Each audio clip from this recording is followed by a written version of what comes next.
President Donald Trump repeatedly needled CNN and its primetime anchor Kaitlan Collins on Monday during an extended exchange in the Oval Office about deported El Salvadoran national Kilmar Abrego Garcia. Trump welcomed El Salvadoran President Nayib Bukele to the White House on Monday, and as Collins tried to get in a remark, Trump said he wanted to hear a question from the very low-rated anchor. Collins ignored the slam and asked Trump if he would ask Bukele to assist in bringing back the man who was mistakenly deported. Trump directed Attorney General Pam Bondi to answer Collins. Trump interjected that CNN asked with a slant, because they are totally slanted, up to El Salvador. Trump admin punts on return of wrongfully deported Maryland resident. Trump points to reporters in Oval Office meeting with Bukele. President Donald Trump speaks during a meeting with El Salvador's President Nayib Bukele in the Oval Office of the White House, Monday, April 14, 2025. Pool VIP. They don't know what's happening. That's why nobody is watching them, Trump said. White House advisor Stephen Miller was also tapped in by Trump to respond to Collins, saying it was very arrogant even for American media to suggest that we would even tell El Salvador how to handle their own citizens. He added that because Trump had declared MS-13 a foreign terrorist outfit, Abrego Garcia was ineligible for immigration relief in the U.S., while a court ordered the U.S. government to pursue steps to facilitate the return of the man, who was removed last month. The Justice Department asserted that federal courts do not have the authority to dictate to the executive branch how to handle foreign relations, and that the order only requires removal of domestic obstacles that would hinder the man's ability to return to the U.S. The Supreme Court upheld the decision by U.S. District Judge Paula Zinni, saying Abrego Garcia had to be returned, saying it properly requires the government to facilitate Abrego Garcia's release from custody in El Salvador and to ensure that his case is handled as it would have been had he not been improperly sent to El Salvador.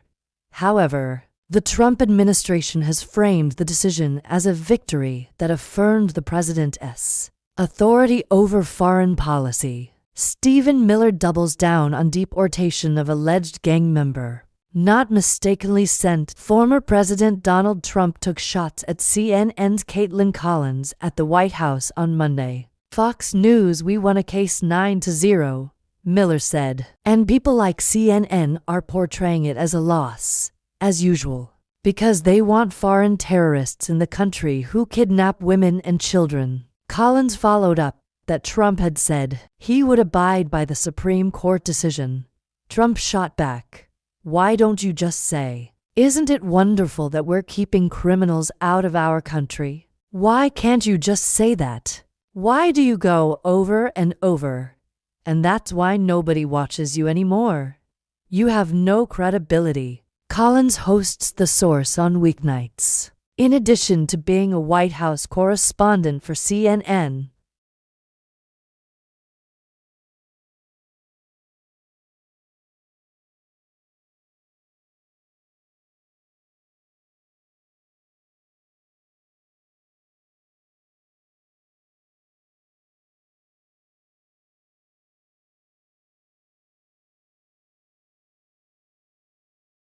Earlier in the conversation with Bukele, Trump said of CNN, "I think they hate our country," and accused it of stifling reporting about decreased illegal border crossings under his administration.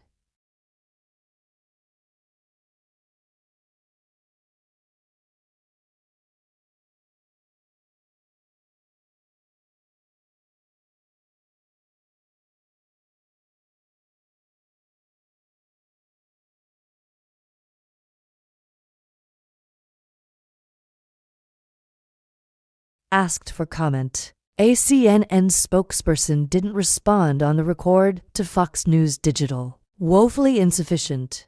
U.S. Judge reams Trump admin for days late deportation info. In this split image, President Donald Trump is seen next to detainees at a prison in El Salvador, which is housing more than 200 U.S. migrants and Venezuelan nationals, following an agreement with the country's president. Photos via Getty Images. In this split image, President Donald Trump is seen next to detainees at a prison in El Salvador, which is housing more than 200 U.S. migrants and Venezuelan nationals, following an agreement with the country's president. Getty Images. In a court filing submitted Sunday evening, Justice Department lawyers argued they are not required to comply with a judge's order to facilitate the return of Abrego Garcia, who was sent to an El Salvadoran prison in what administration officials have since acknowledged was an administrative error. They argued that the order itself likely exceeds the power of the courts, arguing they have no authority to direct the executive branch to conduct foreign relations in a particular way or engage with a foreign sovereign in a given manner. Fox News Digital's Alex Nitzberg and Breen Depesh contributed to this report.